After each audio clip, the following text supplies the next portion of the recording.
So we just came from the Power Gen conference here in New Orleans.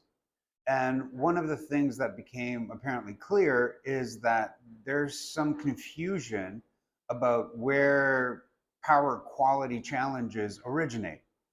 So sometimes you will have transients coming from the utility, but they could also start from internally within a facility with degrading electrical equipment. So it's important to be able to monitor the mains coming into your facility to see if the voltage variation, sags, or swells are actually coming from a utility, or perhaps that's a consequence of some downstream electrical distribution branch, which is degrading, not making good contact, or some fuse disconnect is faulty, for example.